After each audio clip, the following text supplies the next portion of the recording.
जनसंख्या वहां की होगी 50 लाख के लगभग, आयरलैंड की। अब वहां पे हम इंडिया डे मनाते हैं और वहां एज एन इंडिविजुअल है ना, अब उन्होंने शुरू कर दिया। तो इस तरह की जो बड़ा करके दिखाया जाना, उसको एक बहुत बड़ा स्टेप मान लेना, ये हिंदुओं की बहुत बड़ी भूल है। भारतीयों के लिए क्या क्या कहा है, क्या क्या उन्होंने सपोर्ट दिया है। जो वहां के प्रेसिडेंट है, की बात करते हैं, जो समाज में अपना प्रभाव रखते हैं, अगर उनकी बात बोले तो उन्होंने भी भारतीयों का पूरा साथ दिया है। केविन ओब्रायन वहां के क्रिकेटर है ना, इन्होंने बात बोली, और अगर करते भी हैं तो वो भागते नहीं है, वहां से पलायन नहीं करते। ऐसा क्यों होता है कि उसकी इज्जत में कोई कमी ना आए, जबकि इस चीज का इज्जत से एनजीओ के थ्रू, एनजीओ नहीं भी होंगे तो सब जगह मस्जिद होगी, मस्जिदों का एक दूसरे से बहुत इकट्ठे होंगे, जो उन्हें पूजा वूजा जो करना है वो करेंगे, लेकिन उससे भी पैसा खर्च करते हैं, कुछ भी करते हैं, लेकिन उस पर जो अपराधी है उस पर लीगल प्रेशर, वो खुद को as a vote bank present करता है। जो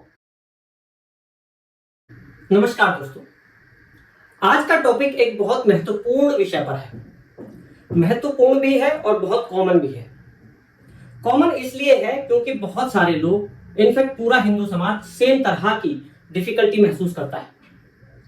खासकर जो भारतीय लोग बाहर जाकर रहने लगते हैं, थोड़े से सक्सेसफुल होने लगते हैं, समाज का थोड़ा सा विस्तार होने लगता है, तो जो ईर्ष्यालु लोग हैं, वहां के अपराधी लोग हैं, उन पर अटैक करना, फिजिकल अटैक करना शुरू कर देते हैं। और जो सबसे बेस्ट सॉल्यूशन हिंदुओं को नजर आता है वो है वहां से भाग जाना, वहां से पलायन कर जाना। आज का वीडियो इसी को पूरी तरह समर्पित है कि हिंदू लोग वहां से क्यों भाग जाते हैं, भागने की बजाय उन्हें कौन सी ऑप्शंस यूज करनी चाहिए कि उनके साथ ऐसा ना हो, ऐसी नौबत ही ना आए कि उन्हें भागना पड़े। शुरू करते हैं। ये वाला टॉपिक आज क्यों उठाया गया, वो इसलिए कि आयरलैंड में हिंदू लोग, इंडियंस लोग सेम तरह की प्रॉब्लम फेस कर रहे हैं। हाल ही के दिनों में हिंदुओं पर बहुत सारे फिजिकल अटैक हुए। अब अगर इस फोटो को आप देखें, ये फर्स्ट पोस्ट ने छापा है, एक ड्राइवर पे फिजिकल अटैक हुआ है। इस तरीके का केवल एक घटना नहीं है, एक आध घटना तो कहीं पे भी होती है। अब हम अगर आगे बढ़े तो अगर आप इस न्यूज को देखें तो एक बहुत छोटी सी बच्ची है, उस पर अटैक हुआ है। एक 9 साल का बच्चा है, उस पर फिजिकल अटैक हुआ है। और ये प्रेसिडेंट हैं वहां के, जो कि खुद परेशान हैं इन चीजों से। अब अगर हम और घटनाएं देखें तो देखिए 13 अटैक अभी 1 महीने के अंदर हुए हैं। ये प्रेसिडेंट है, ये खुद कंसर्न है, यानी कि बहुत ज्यादा अटैक्स भारतीयों पर हो रहे हैं। वजह चाहे कुछ भी हो, जो हम आगे डिस्कस करेंगे। अब देखिए, ये प्रिंट की ये न्यूज है, ये फोटो। इससे रिजल्ट क्या हुआ है, देखिए वहां पे क्या है कि वहां पे भारतीय लगभग 35 के लगभग भारतीय हैं, यानी कि ठीक ठाक संख्या में है। कुल जनसंख्या वहां की होगी 50 लाख के लगभग, आयरलैंड की। अब वहां पे हम इंडिया डे मनाते हैं, 15 अगस्त के दिन वहां पे इंडिया डे मनाया जाता है, जिसमें लोग काफी सेलिब्रेट करते हैं। तो अभी क्या हुआ, इस अटैक के कारण एज अ सेफ्टी मेजर 15 अगस्त को ये वाला दिन, ये वाला सेलिब्रेशन पोस्टपोन कर दिया गया, टाल दिया गया इनफैक्ट। ठीक है, अच्छा और क्या हुआ, जो देखिए ये जैसे ये चोट, कितनी गहरी चोट लगी हुई है, अटैक्स चाहे बच्चों पे हो चाहे बड़ों पे हो, सबके हो रहे हैं। इंडिया डे कैंसिल हुआ और लोगों ने वहां से भागना शुरू कर दिया, पलायन शुरू कर दिया। जैसे कि जो ड्राइवर था, जो हमने पहली फोटो में देखा था, उसने वहां से जाने का डिसाइड किया कि रोज रोज के डर में जीने से अच्छा है कि भाई यहां से पैकअप करके अपने भारत में सेफ्टी से रहो। ये बात अलग है कि भारत में अगर ऐसी सिचुएशन आ जाए तब कहां जाएंगे। ठीक है, जो स्टूडेंट है वहां पे, कई सारे स्टूडेंट्स ने क्या किया है कि जो वहां फिजिकली एजुकेशन ले रहे हैं, उन्होंने डिसाइड किया है कि अब वो ऑनलाइन एजुकेशन लेंगे, यानी कि फिजिकली वहां पे जाना ही नहीं। ऐसी बहुत सारे जो आईटी प्रोफेशनल्स हैं, या वहां पे ना नर्सिंग स्टाफ बहुत ज्यादा है, तो बहुत सारे लोगों ने अपनी फैमिली को भारत भेज दिया है और वहां एज एन इंडिविजुअल है ना, अब उन्होंने शुरू कर दिया है। तो इस तरह की जो पलायनवादी जो विचारधारा है हिंदू लोगों की, ये वहां पे भी साफ साफ देखने को आई है। अच्छा, अब जो लोग वहां पे रह गए हैं वो क्या कर रहे हैं, वो क्या मेजर्स ले रहे हैं, उन्होंने साइलेंट प्रोटेस्ट निकालने शुरू किए हैं, यानी कि ये हाथों में तख्तियां लेना, कैंडल मार्च निकालना। अब मेरी नजर में ये चीज ठीक है, मैं इसे गलत नहीं कह रहा, ये भी एक प्रोसेस है, लेकिन ये एक बहुत बड़े प्रोसेस का बहुत छोटा सा हिस्सा है। इससे जो मेरी समझ है, ज्यादा कुछ नहीं होने वाला। ये बहुत मैसिव स्केल पर अगर हो, ये वोट बैंक बहुत बड़ा हो, जिससे सरकार हिल जाए, सरकार को लगे कि हमें कुछ बहुत बड़ा नुकसान हो जाएगा, ये यानी कि बहुत बड़े मैसिव स्केल पे हो, तब इसका कुछ फर्क हो सकता है। सच बात यह है कि अगर कोई बहुत बड़ा बदलाव आपको लाना है, आप एक संगठन तैयार करते हैं, तो जो कुछ लोग होंगे जो बहुत ज्यादा कंट्रीब्यूट नहीं कर पा रहे हैं, उनको इस तरीके का काम दिया जाएगा। तो मेरी नजर में जो एक बहुत छोटा सा हिस्सा है उसको एक बहुत बड़ा करके दिखाया जाना, उसको एक बहुत बड़ा स्टेप मान लेना, ये हिंदुओं की बहुत बड़ी भूल है। इससे ज्यादा कुछ नहीं होने वाला।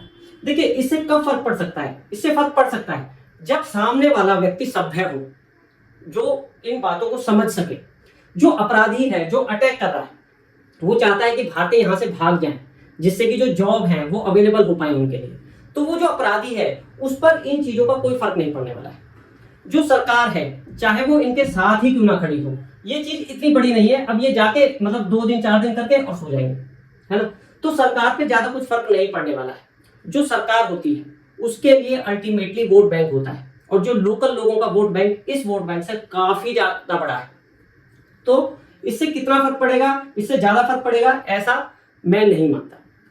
तो हमें क्या करना पड़ेगा इन फ्यूचर, उस पर हम आगे जाके डिस्कस करेंगे। अब देखिए जो वहां की सरकार है वो इंडियंस के लिए काफी इमोशनल है, मैं कहूंगा कि इंडियंस के लिए काफी कंसर्न है। वो इंडियंस के कॉन्ट्रीब्यूशन को एक्सेप्ट करती है, फिर भी इंडियंस भाग रहे हैं। देखिए वहां की सरकार ने, वहां के मीडिया ने, वहां के इन्फ्लुएंशियल लोगों ने भारतीयों के लिए क्या क्या कहा है, क्या क्या उन्होंने सपोर्ट दिया है। जो वहां के प्रेसिडेंट हैं माइकल डी हैगिंस, इन्होंने 3 बहुत इंपॉर्टेंट बातें बोली। पहली बात तो इन्होंने उन क्रिमिनल्स के लिए, उन अपराधियों के लिए बात बोली कि ये जो आप काम कर रहे हैं ये बहुत घृणित है और ये एक्सेप्टेबल नहीं है। दूसरी बात इन्होंने बोली कि इन्होंने भारतीयों के प्रति ग्रेटिट्यूड शो किया, थैंकफुलनेस शो की, कि भारतीयों का कंट्रीब्यूशन आयरलैंड की तरक्की में एक बहुत महत्वपूर्ण फैक्टर है और हम इसे एक्सेप्ट करते हैं। तो ये एक बहुत बड़ी बात है। तीसरी बात इन्होंने एक बहुत इंपॉर्टेंट बात बोली जो आयरलैंड की हिस्ट्री है। इन्होंने बोला कि आयरलैंड के लोगों को यह ध्यान रखना चाहिए कि आयरलैंड खुद एक ऐसा देश है जिसके बहुत सारे लोग बाहर रह रहे हैं। इन्होंने एक ऐसे इंसिडेंट या ऐसे हिस्ट्री की बात कही। एक्चुअली 19वीं सदी में आयरलैंड में भूखमरी होती थी, यानी कि बहुत कम रिसोर्सेज होते थे। तो वहां के लोग बहुत सारी मात्रा में, बहुत बड़ी मात्रा में यूरोप में, यूएस में बस गए। तो इन्होंने उस जो घटना है, जो वो बुरी सिचुएशन थी, उसको भी याद कराया अपने लोगों को कि भाई हम खुद एक ऐसे देश हैं जहां एमिग्रेंट्स की हमारी खुद की हिस्ट्री है, तो कम से कम हमें इन बातों का ध्यान रखना चाहिए। वहां की जो हेल्थ सर्विस एग्जीक्यूटिव यानी कि वहां की जो सरकारी स्वास्थ्य संस्था है, उसने एक बहुत इंपॉर्टेंट बात बोली। उसने एक बात ये बोली कि जो आयरलैंड की जो हेल्थ सर्विसेज है, उसका जो स्टाफ है, वहां वर्कर्स है, उसका 23% एशिया से है, जिनमें जो मेन हिस्सा है वो भारत से है। अगर भारत के लोग यहां से छोड़कर चले जाते हैं तो हम में इतनी काबिलियत, इतना प्रोफेशनलिज्म नहीं है जो यहाँ की जो स्वास्थ्य सेवाएं हैं उन्हें संभाल सके। एक बात उन्होंने ये बोली। एक इंपॉर्टेंट बात उन्होंने क्या बोली कि ऐसा नहीं है कि ये हमसे काम मांगने आए हैं, ये यहाँ पे भीख मांगने आए हैं, ये यहाँ पे आए नहीं है, इनको हमने इनवाइट किया है, क्योंकि हमारे यहाँ पर इस तरीके का स्ट्रक्चर या इस तरीके का स्टाफ नहीं है। तो हमारी रिस्पॉन्सिबिलिटी है कि हम इनको सही तरीके से रखें। तो ये बात वहां के जो हेल्थ जो संस्था है उसमें ये बात बोली। अच्छा, अब यहाँ का जो वहाँ जो क्रिकेटर है, अब इन्फ्लुएंशियल की बात करते हैं, जो समाज में अपना प्रभाव रखते हैं, अगर उनकी बात बोले तो उन्होंने भी भारतीयों का पूरा साथ दिया है। केविन ओब्रायन वहां के क्रिकेटर है ना, इन्होंने बात बोली कि यार ये देश आपका भी है ना, हम आपको नहीं जाने देंगे। तो इस तरीके से जो सपोर्ट है वो भारतीयों के साथ है। अगर हम डिप्टी प्राइम मिनिस्टर, वहां के जो डिप्टी प्राइम मिनिस्टर, उन्होंने बोला कि यार मैं इंडियन से जाके खुद मिलूंगा, उनकी क्या समस्याएं हैं, उन्हें परेशानी ना हो, इसके लिए हम पूरी कोशिश करें। वहीं जो मीडिया है वो भारतीयों पे अटैक होते हैं, कोई प्रॉब्लम होती है, उसको फ्रंट पेज पे छापते हैं, तभी हम वो सारे फोटोज ले पाए, क्योंकि उन्होंने वो छापे। अगर वो इस तरीके का मीडिया होता जो उनको तरजीह ना देता तो शायद हम पर इतने सारे फोटोग्राफ्स अवेलेबल ना होते। यानी कि मीडिया भी भारतीय जो समुदाय है उसके साथ है। और जो चर्च की बात करें, जो पोप्स हैं, उन लोगों ने भी इसको नकारा है, मतलब जो घटनाएं हुई हैं उसकी निंदा की है, उन अपराधियों को नकारा है कि ये गलत बात है। अब इतना सब कुछ होने के बाद भी भारतीय लोग वहां से पलायन कर रहे हैं, जो सच में चिंता का विषय है और इनफैक्ट सोचने का विषय है कि हमारे लिए कोई भी समस्या आती है तो पलायन करना हमें सबसे आसान क्यों लगता है। अब हम बात करते हैं कि हिंदू समाज की जगह वहां अगर कोई और समाज होता, मान लीजिए वहां विक्टिम मुस्लिम समाज होता, ठीक है, मुस्लिम लोग भी वहां पर कोई बहुत बड़ी संख्या में नहीं है, मतलब ये भारतीय लोग जैसे 35,000 है तो वो 80-90 हज़ार होंगे, है ना। लेकिन वो लोग इस तरीके की समस्याओं में नहीं फंसते, उन्हें इस तरीके की समस्याएं फेस नहीं करनी पड़ती, और अगर करते भी हैं तो वो भागते नहीं है, वहां से पलायन नहीं करते। ऐसा क्यों? उन्होंने ऐसे क्या सिस्टम डेवलप किया है जो उनके ऊपर प्रेशर डेवलप नहीं होने देता, जबकि हिंदू लोग टोटली अपोजिट करते हैं। देखिए, अगर मुसलमानों में से किसी व्यक्ति पर अटैक होता है ना, तो सबसे पहले क्या होता? सबसे पहले प्रेस कॉन्फ्रेंस की होती, वहां का जो संगठन होता, वहां का जो समुदाय होता, उसमें तुरंत जो है प्रेस कॉन्फ्रेंस की होती। प्रेस कॉन्फ्रेंस में खुद को विक्टिम शो किया होता, और इनडायरेक्ट थ्रेट भी दिया जाता सरकार को, समुदाय को इनडायरेक्ट दिया जाता कि भाई ये गलत बात है, यानी कि वो उस चीज को बढ़ा चढ़ा कर पेश करते हैं। अब अगर मैं हिंदू समाज की बात करूं, हिंदू समाज इसका बिल्कुल उल्टा करता है। हिंदू समाज उस घटना को छुपाने की कोशिश करेगा, लोगों के सामने लाने से कोशिश करेगा कि वो लोगों के सामने वो घटना ना आए, उसे डर लगेगा कि इससे बदनामी ना हो जाए। भारत का जो पूरा समाज है, हिंदू समाज, वो बदनामी के चारों तरफ घूमता है कि उसकी इज्जत में कोई कमी ना आ जाए, जबकि इस चीज का इज्जत से कोई लेना देना नहीं है। यह एक अपराध है जो कि समाज के सामने आना चाहिए और खुलकर आना चाहिए। अब देखिए, अगर यहीं पे मुसलमान समाज होता तो और क्या करता? मुसलमान समाज जो है वो, उसका जो स्ट्रक्चर है, उसका जो नेटवर्क है वो बहुत स्ट्रॉन्ग है, और जो नेटवर्क है उसकी जो यूनिट है, जो सबसे छोटी यूनिट है, जो वो आपस में जुड़ते हैं, वो जुड़ते हैं मस्जिदों के थ्रू, एनजीओ के थ्रू। एनजीओ नहीं भी होंगे तो सब जगह मस्जिद होगी, मस्जिदों का एक दूसरे से बहुत अच्छा कनेक्शन होगा, यानी कि एक नेटवर्क, स्ट्रॉन्ग नेटवर्क होगा। सारे मुसलमान लोग कम से कम एक दिन सप्ताह में वहां इकट्ठे होंगे, जो उन्हें पूजा वूजा जो करना है वो करेंगे। लेकिन उससे भी बड़ी बात, वो जो सोशल इश्यू चल रहा है उस पर वो मीटिंग करेंगे, उस पर वो पॉलिसी बनाएंगे, उस पर वो बनाएंगे, एक्शन प्लान बनाएंगे कि वो लोग क्या करने वाले हैं। यानी कि वो एक इंडिविजुअल व्यक्ति की तरह चलने की बजाय एक संगठन में चलते हैं, संगठन बनाते हैं, उसे समय देते हैं, उसे पैसा देते हैं, जिससे कि जब एक व्यक्ति पे प्रॉब्लम आती है तो पूरा संगठन खड़ा होता है। यहीं पर अगर हम भारत के हिंदुओं की बात करें तो वो छोटे छोटे पॉकेट्स में बटे होते हैं, छोटे छोटे ग्रुप हैं, और छोटे छोटे भी क्या, मतलब एक फैमिली है, हस्बैंड वाइफ 2 बच्चे, ठीक है। जाएंगे भी तो किसी दिन संडे के दिन अपने किसी बहुत गहरे दोस्त के यहाँ चले जाएंगे चाय पीने, यानी कि एक फैमिली, 2 फैमिली, मैक्सिमम 3 फैमिली। इस तरीके से जो हिंदू समाज है उसका स्ट्रक्चर होता है, यानी कि वो अकेले रहना पसंद करते हैं, वो बहुत ज्यादा फैमिली ओरिएंटेड है, वो पूरी सोसाइटी को साथ लेके ना चल रहे, खाली 3-4 लोगों का ध्यान रखने में ही अपना पूरा विश्वास रखते हैं, पूरा समय देते हैं। तो वो ही उनके लिए सबसे बड़ी प्रॉब्लम सिद्ध हो रही है, यानी कि जो संगठन है उसकी शक्ति को पहचानना बहुत जरूरी है। अब देखिए, अगर मुसलमान वहां पर होते तो वो जो संगठन है वो क्या करता, वो वकील से तुरंत कांटेक्ट करता। वकील, अगर उनके समाज का ही कोई अच्छा वकील हो तो बहुत अच्छी बात, अदरवाइज वहां का जो बेस्ट वकील है उससे वो संपर्क करते हैं, पैसा खर्च करते हैं, कुछ भी करते हैं, लेकिन उस पर जो अपराधी है उस पर लीगल प्रेशर बनाते हैं, सरकार पर लीगल प्रेशर बनाते हैं। यानी कि जो अकेला बंदा है वो संगठन से आसानी से नहीं लड़ सकता। अब यहीं पे जो हमारा बंदा है, जो हिंदू बंदा है, वो इतना महंगा वकील नहीं कर सकता, फीस अफोर्ड नहीं कर सकता। दूसरी बात, वो काम धंधे वाला बंदा है, रोज रोज वो कोर्ट के चक्कर नहीं काट सकता। तो ये काम उनका जो संगठन है वो बखूबी करता है। और क्या करता है मुस्लिम समाज, वो खुद को as a vote bank present करता है। जो पूरा समाज है उसका जो संगठन है वो डिसाइड करता है कि हमें क्या करना है। वो एक जो पॉलिटिकल प्रेशर बनाता है, वो सरकार पर प्रेशर बनाता है, वो उससे कहता है, वो प्रेजेंट करता है कि हम जो हैं एक बड़ा वोट बैंक है, हम नाराज होते हैं तो इससे आपकी सरकार को खतरा है ना। आप नहीं मानेंगे तो दूसरी पॉलिटिकल पार्टी मानेगी, तो हमारे हितों की रक्षा आपको करनी है, आप नहीं करेंगे तो कोई और करेगा, पर वो जरूरी है।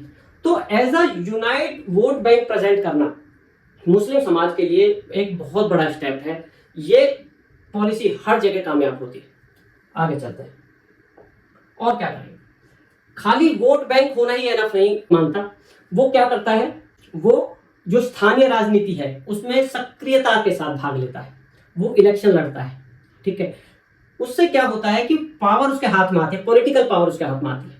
अगर पॉलिटिकल पावर हाथ में ना भी आए, वो हार भी जाए, तो भी एज अ अपोजिशन वो काम करता है। यानी कि जो पॉलिटिकल जो दूसरी पार्टी है, चाहे जीतने वाली पार्टी है, उस पर एक प्रेशर रहता है ना। तो इस तरीके से ये लोग जो है सामाजिक स्तर पर, पॉलिटिकल स्तर पर, लीगल स्तर पर सक्रिय रहते हैं। वहीं पर अगर हम हिंदुओं की बात करें कि पॉलिटिकल लेवल पर तो सक्रिय रहने की बात छोड़ ही दीजिए, जो पढ़ा लिखा हिंदू जिसको कहा जाता है वो वोट देने भी नहीं जाता। इलेक्शन लड़ने की बात तो आप छोड़ ही दीजिए, ठीक है। वो जो वोट देता है हिंदू, वो अलग अलग मुद्दों पर वोट देता है।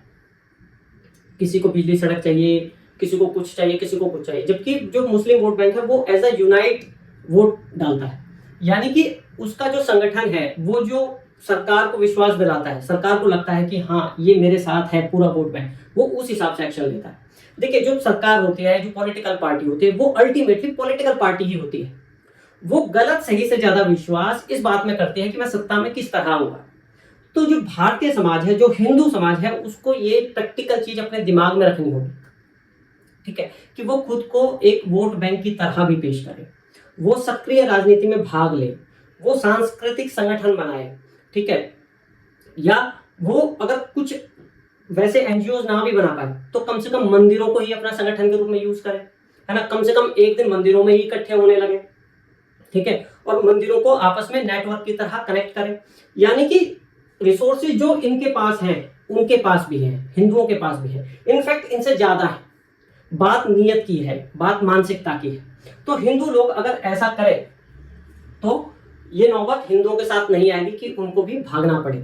अब देखिए ये फिर भी कहने को थोड़ा सा कहा जा सकता है कि ये चीज इतनी आसान नहीं है ना। ये एक कैरेक्टर में ये चीजें आ जाती हैं जिनको इवॉल्व करने में टाइम लगता है, लेकिन वो कर सकते हैं।